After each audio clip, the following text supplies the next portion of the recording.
So we haven't done a DNA test yet to confirm it, but it's looking like I found my family from Vietnam. I just got off the phone with the mom and the brother. We lived in. Oh, Hi. hello. This is my wife. Oh, hello. Oh yeah, my wife. We did a FaceTime call because I'm in Korea. They're in USA, and there's just so many crazy things to tell you guys. And you ever see all the brothers? How many? I Have don't. a lot. Oh, I have a lot. Yes. I do. Yeah. So you are number 6. Number 6? Is there? And I'm number 9. Number 9? So first is this is a photo that they have. You can see this here. So this was I guess when we were kids, and I'm the one in the blanket, I guess. And this is right at the end of the Vietnam War. And what it was, the idea they were going to send the kids to USA first, kind of like what you'll see a lot of movies and stuff. But this was actually a real thing for Vietnamese because you just worried you couldn't take care of the kids. And I guess they were promised that the kids would be kept together, but it ended up not being the case. I got separated. But am I the only kid that was lost? Yes. But everybody thought I was dead then, probably, right? Yes. Right. Because I thought you were. Because there's a information got lost, and then there's a piece of newspaper say that there are 2 airplanes. Yeah. One airplane fall down. Yeah. Yeah. And we thought that you are in that airplane. And then after the plane crash, which is, if you're unfamiliar with the story, it's Operation Baby Lift, they just assumed that I had died. And I had assumed the same, that I didn't have any family. It's just what I had always thought for years. But there's just too many crazy things going on. If you're not familiar with this particular story, so I grew up in the USA and is assuming I didn't have anyone. And then I did a DNA test 6 years ago, came up with my first match just a month ago, was matched to a cousin, and the cousin said, hey, I have an aunt who, lost contact with a child who they thought had deceased. And then they just made contact, and then I called the mom and the brother, and we just had a long talk. They look like me. They talk like me. It is wild. I don't know what to say. It is wild. And then when they have this photo that's like, hey, this is probably you. They're just saying, not probably, they're saying this is you. For me, it's just like, oh my God, I don't even know what to make of this. I mean, like, this is my sister holding me. I don't even know what to say. I'm laughing because you guys, it's hard to explain, guys. Just imagine growing up your whole life not thinking you have anyone, and then finally, suddenly, you find out like you have all these people that you're related to. It is hard to explain. What the heck? Okay, this is all information. What? You're so... Yeah. This is crazy. Yeah. Let me say. Okay. The other thing too that was crazy is they had a list of all the different names and birthdays of everyone in the family, or you keep track of these things, and then they'd pointed to the date where they thought I died, and so they I guess I was never a secret, which I thought was interesting. So the mom had always told everyone that I exist, or that I was born, but they just thought I was lost. And I'm sorry, I'm lost for words. It is such a crazy story. The other thing is too, I guess the family got broken up into 3. Some went to the USA early, some went to the Philippines, and then some stayed in Vietnam. And I guess, and I don't know for sure. We haven't done a DNA test to confirm, but just the probability is so high at this point. If I match with a cousin, and then the cousin has an aunt who lost a kid in the war, and then all the dates match up, and then they all look like me. I mean, this seems like the case. But I guess my father was in the military, fighting fighting for South Vietnam, and I guess they were going to promote him to colonel or something like that. And then I guess when the North won, because the South Vietnam lost the war, they threw him in prison, and so then the family really really struggled after the war, which I'm sure you guys can understand. Sorry. And then I guess what happened was and this was something that would happen with Vietnamese, where if you had any connection to the U.S. government or had friends in the government, something like that, you could apply to come to the USA, and I guess their application was approved, and so this would have been like in the mid 90s, like 95, something like that, and then they came to the USA and were able to locate the children that they had sent first to the USA, which is a whole other. I'm sure that's a really long story. I didn't get the full story because we just talked for the first time, which I'm sure you guys can imagine how crazy that had been. It is. And then again, they didn't even think to look for me because they didn't think I was alive. In the same way, I never really looked for family because I didn't think that I was alive either. And I don't know. I'm so overwhelmed right now. I just wanted to share this with you guys. The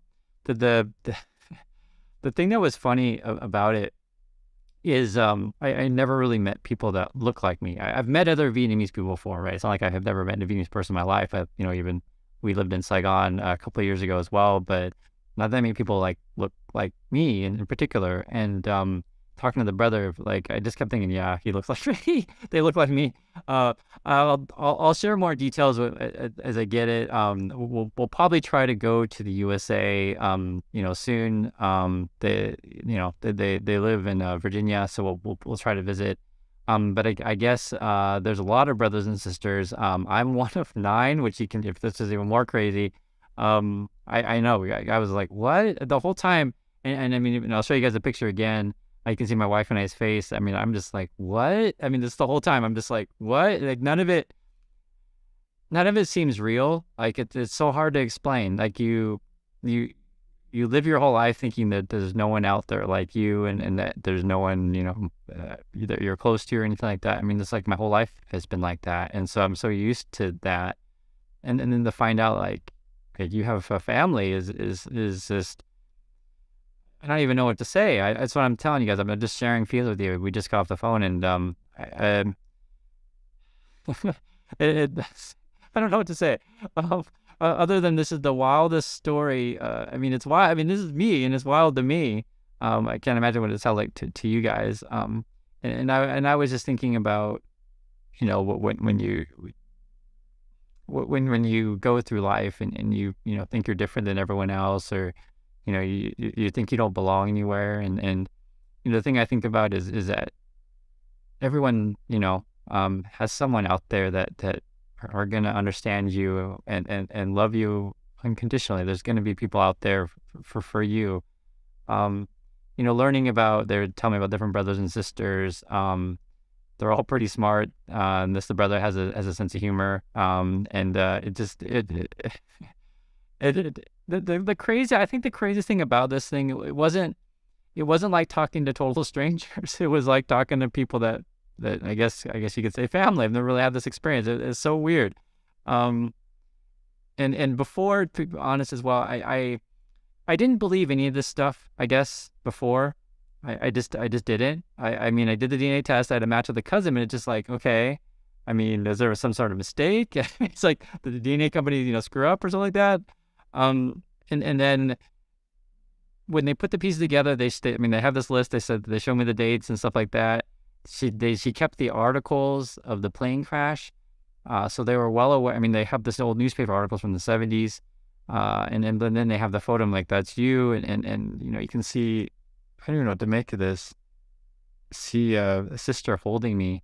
And it was interesting because they were kind of, I mean, you can't be angry, but they were, just, they were like, well, this person promised that they were going to be put together, the children are going to be kept together, but I mean, it's a war, and you just don't know it. I don't blame anyone in this kind of situation. You can't really blame anyone. So, I just don't know what to make of any of this stuff. It is so crazy. But I do want to say, though, for people who've known me a long time, we've had many conversations about this, be it my professors, and you guys know this. We've talked about this thing so many times, and helped me work through writing the stories. This would be Stu or Beth or CDBL. I mean, if you're listening, Wani has been really helpful as well, and Bob too, I'm serious, Bob. So I know you've always encouraged me to look for this stuff, and it was funny because a lot of people would always say, Chris, why don't you look and stuff like that, and just be like, well, how am I going to look for family? Where do you even begin?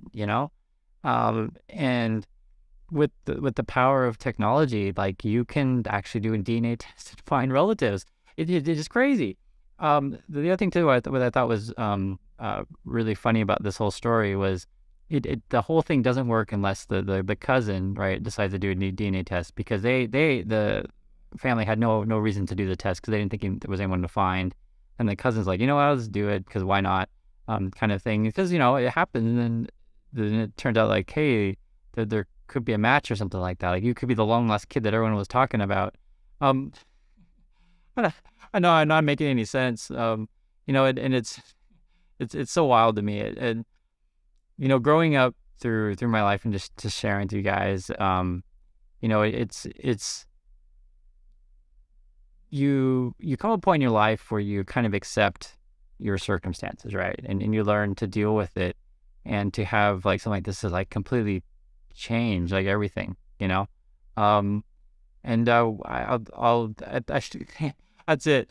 So I'll show you the photo one more time. I guess that's me in the blankets, and sister holding me, and this is before they went to the USA, and I guess I'm gonna be meeting people in this photo.